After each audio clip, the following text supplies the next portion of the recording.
அனைவருக்கும் வணக்கம்.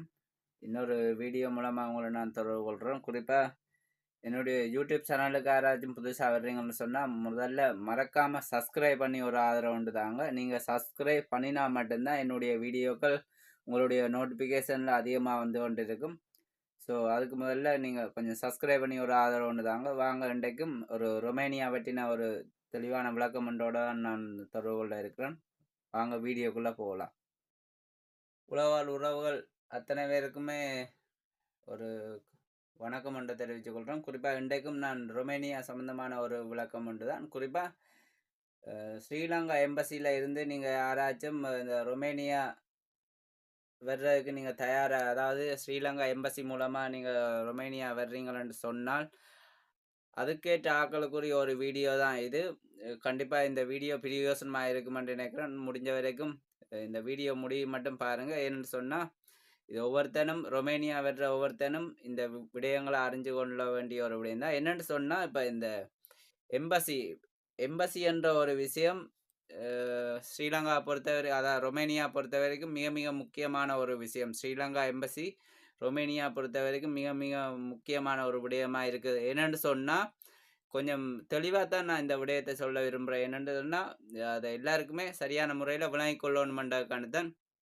குறிப்பாக ஆரம்ப காலங்களில் ரொமேனியன் எம்பசி, அதாவது ஸ்ரீலங்காவில் இருந்து வர்றீங்கன்னு சொன்னால் ஆரம்ப காலங்களில் இந்த எம்பசி என்ற ஒரு விடயமே இல்லை. பிறகு பிறகு அது அமுல்படுத்தப்பட்டிருந்தாலும் அது நுணுக்கமாக பார்ப்பதில்லை. அதாவது ஸ்ரீலங்காவில் உள்ள எம்பசி வந்து நுணுக்கமாக பார்ப்பதில்லை. ஆனால் இப்போ நீங்கள் ரொமேனியாவுக்கு நீங்கள் வர்றீங்கன்னு சொன்னால் அந்த விடயங்கள் வந்து நுணுக்கமாக பார்க்கப்படுகின்ற, அதாவது கொஞ்சம் சாதாரணமாக ஒரு ஆங்கில அறிவு கட்டாயம் இருக்க ஒன்றும். ஆங்கில அறிவு இருந்தால் மட்டும்தான் இந்த எம்பசியில் பாஸ் பண்ணலாம்ன்ட்டு சொல்லி பார்த்தா கட்டாயம் இல்லை. ஆனால் ஒரு சாதாரணமான ஒரு ஆங்கில அறிவு இருக்கணும். ஏன்னு சொன்னால் அங்கே கேட்கப்படுகின்ற கேள்விகள் அனைத்துமே வந்து ஆங்கில மொழியில் தான் அவங்க கேட்பாங்க. ஸோ நீங்கள் அதுக்கு சரியான முறையில் ஆன்சர் பண்ணணும்னு சொன்னால் சாதாரணமாக ஒரு ஆங்கில அறிவு, சாதாரண ஒரு அறிவு இருக்கணும். அதை விட உங்களுடைய இந்த வேலை சம்பந்தமான விண்ணப்பம் இருக்குதானே, அதாவது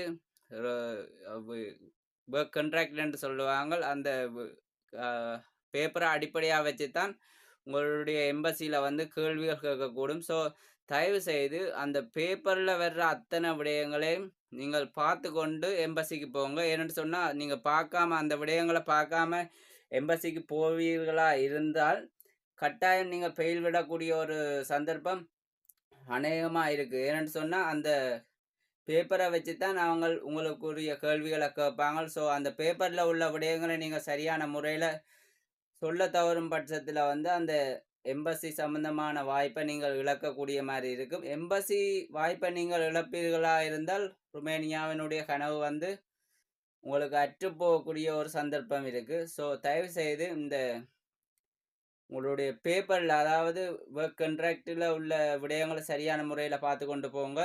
அதை விட கொஞ்சம் இந்த விடயங்களை, அதாவது ஒர்க் பெர்மிட் வந்து இடைப்பட்ட ஒரு 3 மாதம் 4 மாதம் தள்ளித்தான் உங்களுக்கு எம்பசி டேட் வரும். ஸோ தயவுசெய்து அந்த காலகட்டங்களில் உங்களுடைய விடயங்கள், அதாவது அந்த கண்ட்ராக்டில் உள்ள விடயங்கள் ஒவ்வொன்றையும் கற்றுக்கொண்டு போங்க. நீங்கள் கற்றுக்கொள்ளாமல் போவீர்களா இருந்தால் உண்மையிலேயே ஃபெயில் பண்ணக்கூடிய ஒரு சந்தர்ப்பம் இருக்கும். அதை விட உங்களுடைய ஏஜென்ட்டு கொடுத்த பணங்களையும் வந்து நீங்கள் இழக்கக்கூடிய மாதிரி இருக்கும். ஸோ இதில் வந்து ஏஜென்ட்டினுடைய செயற்பாடு எதுவுமே இல்லை. ஆகையால் இதில் உங்களுடைய இந்த எம்பசியின் நேர்முக தேர்வில் உங்களுடைய திறமையை பொறுத்து தான் நீங்கள் சரியான முறையில் செயல்பட்டால் அது பாஸ் பண்ணக்கூடிய மாதிரி இருக்கும். ஸோ தயவு செய்து அந்த விடயத்தை கொஞ்சம் கவனத்தில் பாருங்கள். அதோட இன்னொரு விடயத்தை நான் குறிப்பிடுறேன். ஏராளமான ஆட்கள் என்ன இந்த விஷயத்தை கேட்டுத்தான் நீங்கள் தொடர்பு கொள்றீர்கள். ஒருவேளை எம்பசியில் நீங்கள் ஏதோ ஒரு முறையில் ஃபெயில் விட்டீங்கள் என்று சொன்னால் அடுத்த கட்டம் எப்படி நகர்வு இருக்குமென்று கேட்டிருக்கிறீர்கள். நிறைய பேர் கேட்டிருக்கிறீர்கள். உண்மையாக அது சில பேருக்கு தெரிவதில்லை.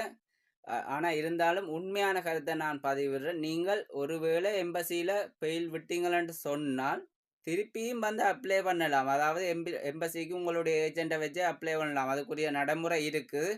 ஆனால் உங்களுடைய அதுக்குள்ள கொஞ்சம் சிக்கலான விடயங்களும் இருக்குது. அதுக்குள்ள நீங்கள் அடுத்த கட்ட அதாவது 2ஆம் கட்டமாக நீங்கள் மீளாய்வு செய்யக்க, உங்களுடைய வொர்க் பெர்மிட் கேன்சல் ஆயிட்டுன்னு சொன்னா, கொஞ்சம் பிரச்சனையான ஒரு விடயம் தான். ஸோ நீங்கள் அதாவது எம்பசில நீங்க 1வது நேரம் ஃபெயில் விட்டால், திருப்பி நீங்க அப்ளை பண்ணலாம். அது உங்களுடைய வொர்க் வொர்க் பெர்மிட் கேன்சல் ஆகாத பட்சத்தில, அது நடைமுறைப்படுத்தலாம். ஆனா, திருப்பி டேட் வர்றதுக்கு எம்பசிக்கு டேட் வர்றதுக்கு கொஞ்சம் காலதாமதமாகும்.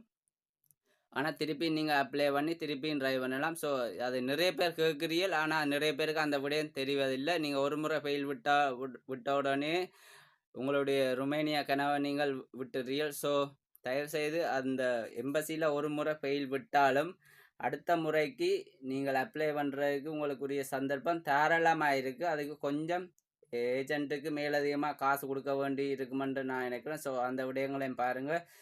தயவுசெய்து இந்த எம்பசிக்கு யாராச்சும் நீங்க போறீங்களென்று சொன்னால், உங்களுடைய முன் ஆயத்தங்களை சரியான முறையில செயற்படுத்தி கொண்டு போங்க. நீங்கள் சரியான முறையில செயற்படுத்தி கொண்டு போகாத பட்சத்தில வந்து எம்பசில நிராகரிக்கக்கூடிய ஒரு சந்தர்ப்பம் இருக்கு. ஸோ, அந்த விடயங்கள தவிர்த்து நல்ல மாரி செயற்பட்டு, நல்ல மாரி ஒரு வெளிநாட்டு பயணம் அமையணுமென்றத வந்து நினைச்சு, என்னுடைய கருத்தை நான் பதிவிடுறேன். இன்னொரு வீடியோ மூலமா உங்கள நான் தொடர்பு கொள்றேன். நன்றி, வணக்கம். அத விட TikTokல நீங்க யாராச்சும் என்னுடைய வீடியோக்கள பார்க்குறீங்கன்னு சொன்னா, மறக்காம ஃபாலோ பண்ணுங்க. அதோட என்னுடைய வீடியோக்கள YouTubeல பார்க்குறீங்கன்னு சொன்னால், மறக்காம சப்ஸ்கிரைப் பண்ணி ஒரு ஆதரவு தாங்க. நன்றி, வணக்கம்.